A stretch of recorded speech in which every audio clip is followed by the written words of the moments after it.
اس مجلس کو باعث رحمت، باعث برکت، باعث شفا، باعث نجات، باعث رہنمائی اور ہدایت بنائے۔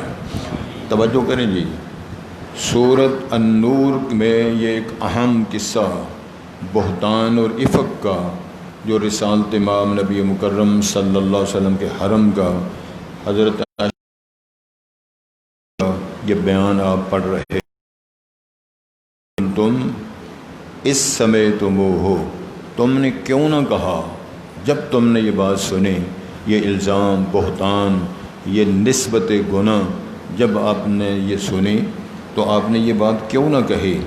ما یکون لنا ان نتکلم بہذا، ہمارے لیے یہ جائز نہیں، مناسب نہیں، یہ ہمارے لیے جچتا نہیں ہے ان نتکلم بہذا، کہ ہم اپنی زبانوں پر بھی یہ بات لائیں کہ رسالت امام کے حرم کی یہ بات ہے، ابو بکر صدیق کی بیٹی کی بات ہے، عائشہ صدیقہ کی بات ہے، ام رومان کی بیٹی عائشہ اس کی بات ہے، یہ ہمیں جچتا نہیں ہے کہ ہم نے اپنی زبان پر بھی یہ بات لائیں۔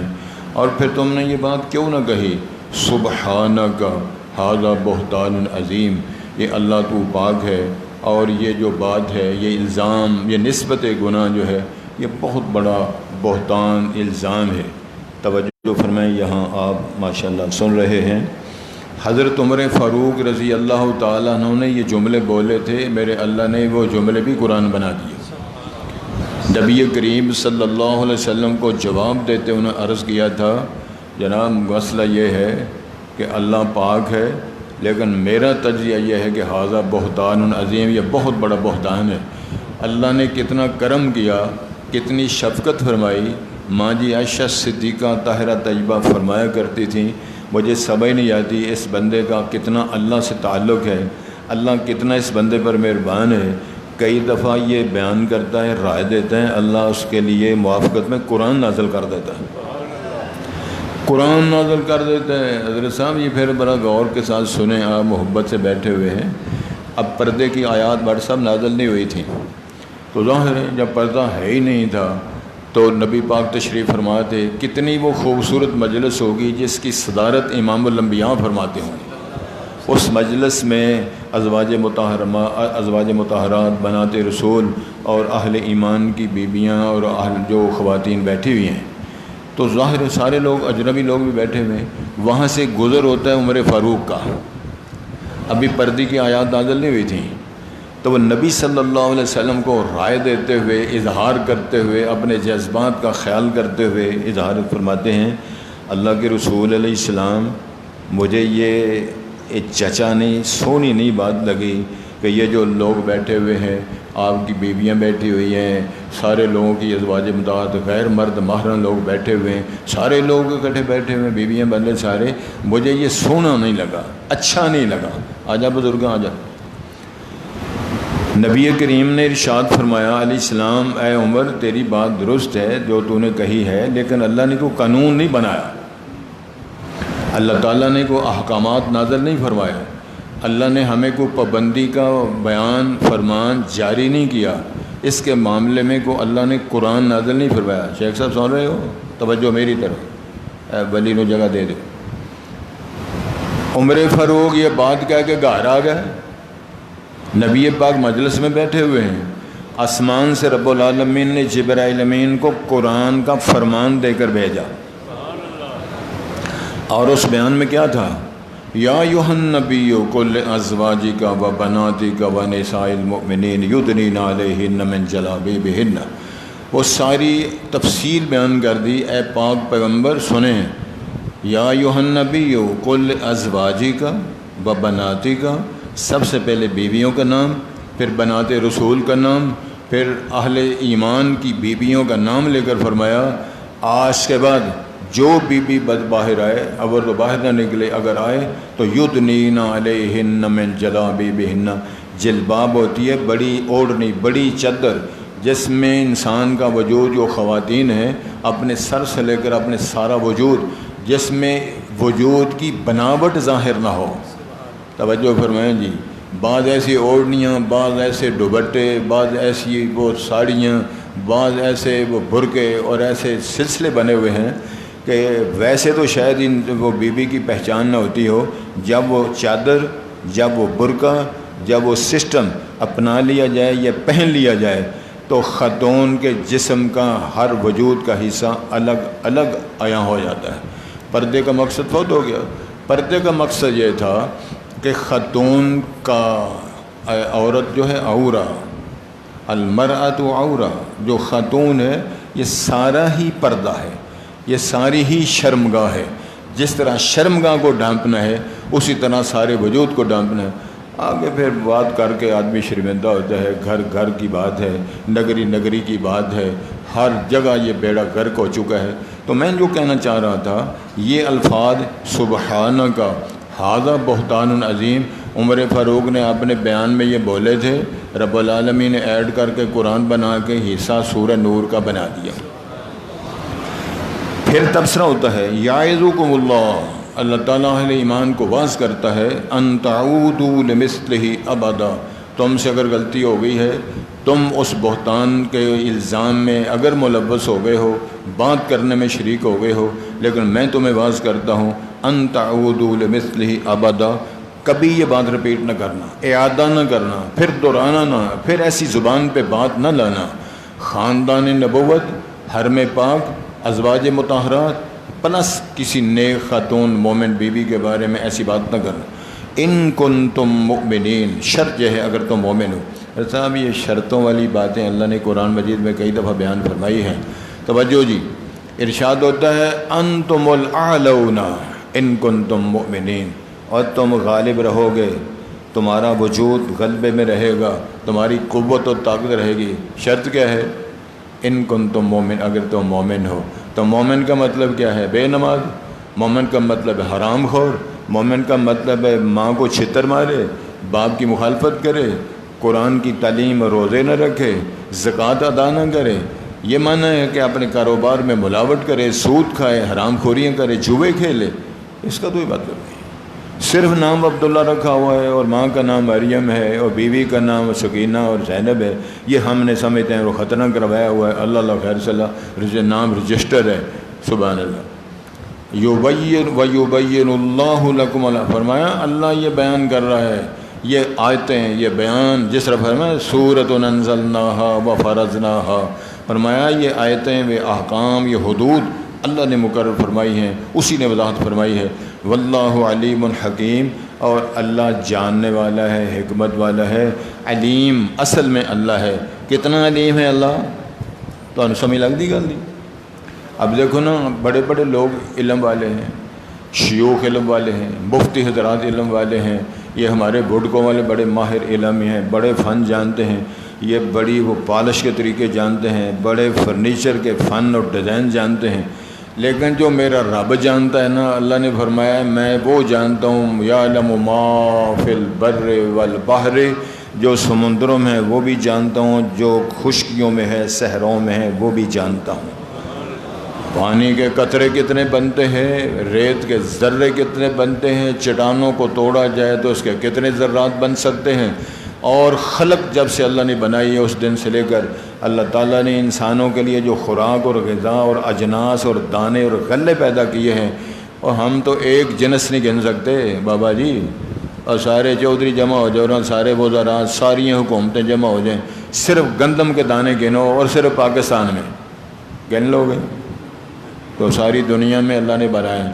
سرسوں کے دانے کتنے ہیں، خشخاش کے دانے کتنے ہیں، رائی کے دانے کتنے ہیں، ماش کے دانے کتنے ہیں، موٹ کے دانے کتنے ہیں، اور پھر انگوروں کے دانے کتنے ہیں، پھر انار کے اندر دانے کتنے ہیں، تربوز کے اندر بیج کتنے ہیں، اور بتاؤ تو صحیح نہ کوئی ہے کو کرنے والی سرکار، کو زندہ مردہ کو کلندر، ایک کرنٹ والی سرکار بھی ہے، وہ بڑا عذاب بنا ہے، وہ کرنٹ والا بزرگ ہاتھ لاتا ہے سارے کرنٹ پی جائیں گے، یہ لاؤ نا اتنے جھٹکا بجلی کا، پھر بھی انہیں بزرگ کھلوا تماشا، ایک جھٹکا دو مجھے ذرا کرنٹ تمہیں لائیے، تھوڑا سا سوچ لائیے، آوازاری بنائی ہوئی ہے، جہالت کا جال بچھایا ہوا ہے، اور ایسے شدائی سارے دین کو بدنام کر کے رکھ دیا، اسلام کی تعلیمات کو بدنام کر کے رکھ دیا۔ اتنا مہذب دین، اتنی مہذب جماعت، اصحاب میں ایک چھوٹی سی بات یاد آ گئی بٹ صاحب، یہ نہرو نہیں تھا،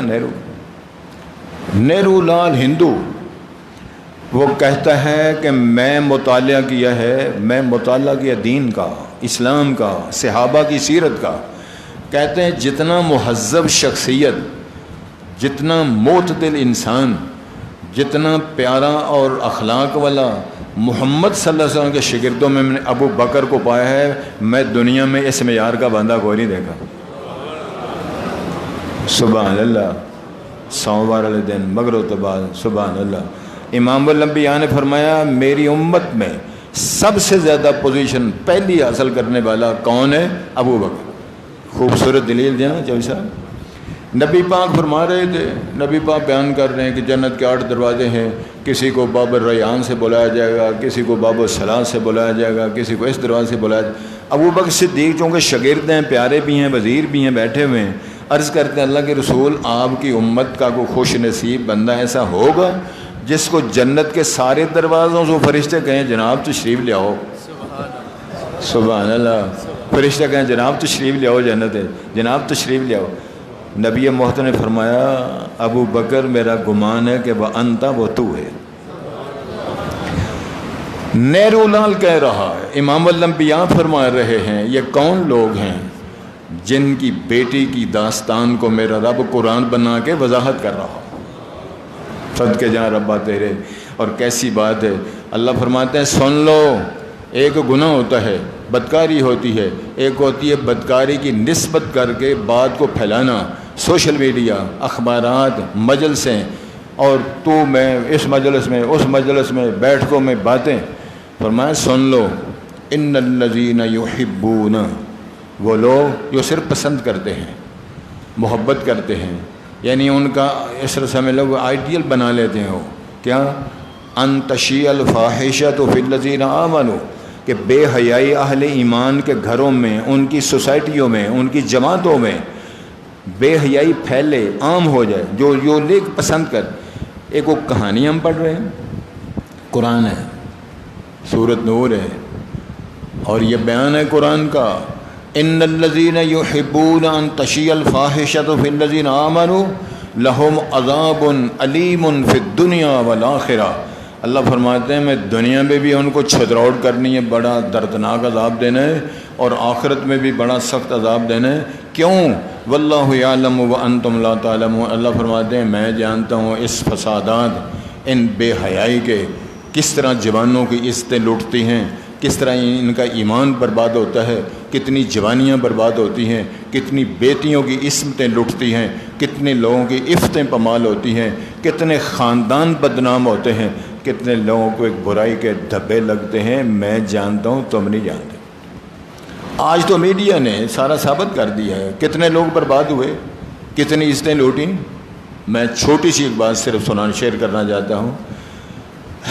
جو ہماری ہے نا عقل، یہ دعا کرو کہ ہمیں کو عقل کا کھانا بھی اللہ تعالیٰ نصیب دے کر. ہمارے شہر کی بات ہے، میں زیادہ تفصیل میں نہیں جاؤں گا کیونکہ یہ جینین واقعہ ہوا ہے. سیٹلائٹ ٹاؤن کے علاقے کے لوگ ظاہر ہے بیٹی والے بیٹے والے دونوں فیملیاں باہر کے ملکوں میں تھے، امیر کبیر لوگ تھے، مہذب لوگ تھے، اور انہوں نے ظاہر ہے بیٹی بیٹے کی شادی کر دی. اب شادی کرنے کے بعد رخصتی نہیں ہوئی. حقیقتاً وہ بیٹی بیٹے جس کی شادی ہو گئی وہ میاں بیوی ہو گئے، میاں بیوی بن. رخصتی اگرچہ نہیں ہوئی، شریعت میں وہ گناہ گار نہیں. اگر ملاقات کریں، اپنی زندگی کا آغاز کریں، اللہ اس کے رسول کی طرف سے کوئی پابندی نہیں، لیکن اخلاقیات کی بات ہے.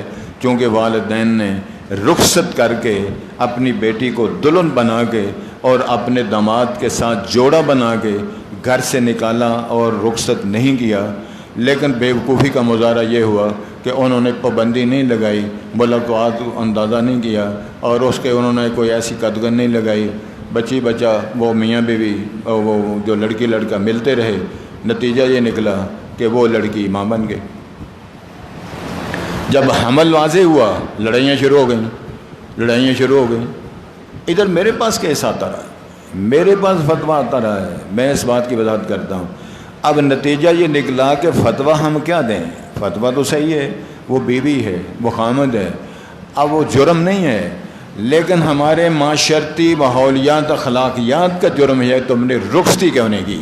اگر نہیں کی ہے تو آپ نے کنٹرول کیوں نہیں کیا، پابندی کیوں نہیں عائد کی؟ اسی کو نظام بنا کے جناب کچھ تو کچھ تھی ایسا ہو گیا، حتیٰ کہ بیڑا غرق ہو گیا، طلاق ہو گیا۔ آپ اندازہ فرمائیں یہ حماقت اور جہالت کے نتیجے میرے اللہ نے بیان فرمایا، تم نہیں جانتے میں جانتا ہوں، اس کا پھر اثر کیا ہوتا ہے، بدنامیاں کس طرح ہوتی ہیں، بیڑا غرق کس طرح ہوتا ہے۔ اللہ تعالیٰ نے قانون بنایا ہے تیری عزت کی حفاظت کے لیے بنایا۔ توجہ جی، اب میرے اللہ نے بیان فرمایا وَلَوْلَا فَضْلُ اللَّهِ عَلَيْكَ وَرَحْمَتُهُ، یہ اس میں جو کچھ لوگ ملوث تھے، اللہ تعالیٰ نے فرمایا اگر اللہ کا فضل نہ ہوتا، اللہ کی رحمت نہ ہوتی، جتنا بڑا تم نے یہ طوفان اٹھایا، بہتان بازی کی، افق کا معاملہ کیا، کیا ہوتا؟ تمہیں سزا ملتی، اللہ تعالیٰ تمہیں سزا دے کہ دنیا میں تمہیں وہ دنیا کو دکھا دیتے کہ تم نے حرم نبوی میں، تم نے نبی کے گھر میں، نبی کی بیوی کے بارے میں، امت کی روحانی ماں کے بارے میں باتیں کی ہیں، اللہ تمہیں بہت بڑی سزا دے سکتے تھے، کیونکہ وَأَنَّ اللَّهَ رَءُوفٌ رَحِيمٌ، اللہ بڑا شفیق ہے، مشفق ہے، بہت بڑا مہربان ہے، اس نے یہ کام نہیں کیا۔ تعلیم قرآن نازل فرما کے، رہنمائی فرما کے، جو ملوث ہوئے تھے مسلمان ان کو کوڑوں کی سزا دے کے، معافی تلافی کرا کے یہ معاملہ ختم کر دیا، لیکن بہتان بازی کا جو ذمہ دار ہے اس کے لیے عذاب عظیم کا بھی ساتھ اعلان کر دیا۔ توجہ جی، یا ایھا الذین آمنوا، ایماندارو سنو، لا تتبعوا خطوات الشیطان، شیطان کے قدموں کے پیچھے نہ چلو۔ شیطان کے قدم کیا ہیں؟ وسوسات۔ شیطان کے قدم کیا ہے؟ ہر بری بات جسے روکا گیا۔ توجہ، الانسان حریص علی ما منع، انسان حریص ہے جیسے منع کیا جائے۔ شوگری ہے نا، شوگر کے مرض والے، ان کو ڈاکٹر کہتے ہیں یار چینی مٹھائی لڈو مٹھائیاں نہ کھایا کرو، ٹھیک ہوگی گا، مٹھائی پوری کھان گے، لڈو پورا کھان گے، لیکن کہیں گے چائے میرے سے پھیکی لے آئے۔ ہاں جی، احتیاط کی، چائے پھیکی، لڈو بوندی دا پورا، سبحان اللہ، بڑے بڑے بزرگ ملوث نے، حلوہ پورا، لیکن آخر میں ایک بزرگ تھے وہ رولا پانا، او نا میں نہیں، او میں چینی والی نہیں کدی پیتی بھاجی، تے آدھا کلو حلوہ پہلا کھا لیا،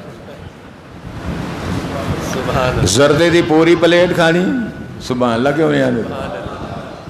اللہ تعالیٰ ارشاد فرماتے ہیں اور شیطان کے قدموں کے پیچھے نہ چلو، وہ تمہیں چکر دیتا ہے۔ وَمَن يَتَّبِعْ خُطُوَاتِ الشَّيْطَانِ، اللہ نے قانون بیانا ہے، جو شیطان کے پیچھے لگے گا وہ کیا کرتا ہے؟ فَإِنَّهُ يَأْمُرُ بِالْفَحْشَاءِ وَالْمُنكَرِ، حکم دیتا ہے، اکساتا ہے، ترغیب دیتا ہے بے حیائی کرنے کا، اور موقع مل گیا ہے فرنٹ شپ میں، اور فرنٹ سے بھی بیڑا غرق ہو گیا، کڑیاں منڈے ایسے چکرے جی ٹکرا مارتے پھرتے، منکرات کا، بے حیائی کا سبق درس دیتا ہے۔ اللہ پھر فرماتے ہیں وَلَوْلَا فَضْلُ اللَّهِ عَلَيْكُمْ وَرَحْمَتُهُ، اگر اللہ کا فضل نہ ہوتا، اس کی رحمت نہ ہوتی، مَا زَكَىٰ مِنْكُمْ مِنْ أَحَدٍ أَبَدًا، تم میں سے کبھی کوئی بندہ پاک نہ ہوتا۔ یہ اللہ کا کرم ہے، اس نے دروازہ توبہ کا کھولا ہوا ہے، اللہ کا کرم ہے، اس نے قذف والوں کے لیے سزا دے کے پاک کر دیا، اللہ کا کرم ہے، اس نے نظام قصاص بنا کے تمہارے لیے راستے ہموار کر دیے، اللہ کا کرم ہے، چور کا ہاتھ کٹوا کے دنیا میں سزا دے کے اس کا میدان صاف کر دیا۔ فرمایا اگر اللہ تعالیٰ کا کرم، شفقت، فضل، رحمت نہ ہوتی، تم میں سے کبھی کوئی بندہ پاک نہ ہو سکتا۔ وَلَٰكِنَّ اللَّهَ يُزَكِّي مَن يَشَاءُ، لیکن اللہ تعالیٰ پاک کرتا ہے جس کو چاہتا ہے، وہ ایک آنسو بہا کے بھی آدمی پاک ہو سکتا ہے۔ مجھے یاد ہے، توجہ کے ساتھ سننے والی بات، صحیح بخاری کی روایت ہے، امام الانبیاء نے ارشاد فرمایا سبعۃ یظلھم اللہ فی ظلہ یوم لا ظل الا ظلہ، 7 خوش نصیب وہ لوگ ہیں جن کو اللہ تعالیٰ قیامت والے دن اپنے عرش کا سایہ دے گا۔ یوم لا ظل الا ظلہ، اس سائے کے علاوہ اور کوئی سایہ نہیں ہوگا، وہی عرش کا سایہ، درخت کا نہیں، عرش کا سایہ، رحمان کے عرش کے سائے کے نیچے یہ 7 قسم کے لوگ جمع ہوتے جائیں گے، ایک ایک قسم میں پتہ نہیں ہزاروں لاکھوں لوگ ہوں گے۔ اللہ کرے ہمارا بھی نمبر اس میں آ جائے۔ اس میں ایک وہ بندہ ہے، میاں صاحب توجہ، ذکر اللہ خالیا ففاضت عینا، اکیلا بیٹھا ہوا ہے مسجد مکرم میں، مسجد توحید میں، مسجد صدیقیہ میں، مسجد فتح میں بیٹھا ہوا ہے، اپنی زندگی کا نقشہ سامنے رکھتا ہے، کیا کھویا کیا پایا، کب سے جوان ہوا کب سے بوڑھا ہوا، کیا تجارت کی، کیا سفر کیا، کیا بلاوٹ کی، کیا حرام کھایا، کیا سود کھایا، کیا ہم نے کیا برائی کی، برائی میں ملوث ہوئے، کیا میں نے کیا، کیا سمجھ آ گئی کہ میں نقصان میں جا رہا ہوں۔ اللہ نے پردے ڈالے رکھے ہیں، اللہ کی مہربانیاں ہیں، اس نے موقع دیا ہے، اقرار کر رہا ہے، ففاضت عینا، حتیٰ کہ وہ رونا شروع کر دیتے، اللہ سونے معاف کر دیں، تو انہیں پردے رکھے، میں گناہ گار ہوں تو مجھے معاف کر دے۔ امام الانبیاء نے فرمایا کوئی بندہ اللہ کے علاوہ دیکھنے والا نہیں، خلوت تنہائیوں میں اکیلا ہی ٹکرے مار رہا ہے۔ امام الانبیاء نے فرمایا اس نے رونا شروع کر دیا، رحمان فرماتے ہیں میں نے قلم پھیر کے میدان صاف کر دیا۔ ایک کام تو سوکھ ہے کہ نہیں سوکھ ہے؟ تو سوکھ ہے تو جوڑ جو اللہ نہ، اللہ معاف کر دے، اللہ شفا دے دے، اللہ مہربانیاں فرما دے، خوف ختم کر دے، اللہ بیماریوں سے نجات دے دے، اللہ بیماریوں قرضوں سے مصیبتوں سے پریشر سے بلڈ پریشر سے شوگر سے اللہ ان ساریاں بیماریاں تو شفا دے دے۔ تو رب العالمین ارشاد فرماتے ہیں واللہ سمیع علیم، اللہ سننے والا، اللہ جاننے والا ہے، تیری باتوں کو سننے والا، تیری دعاؤں کو سننے والا، تیرے دل کے راز جاننے والا، تیری توبہ کا انداز اللہ کے سامنے گڑ گڑا کو تیرے گڑ گڑانے کو جاننے والا ہے۔ تو اللہ تعالیٰ کے پاس بھی سارے اختیار ہیں، وہ تیرا سارا معاملہ میدان صاف کر سکنے پہ پوری طاقت رکھتا ہے۔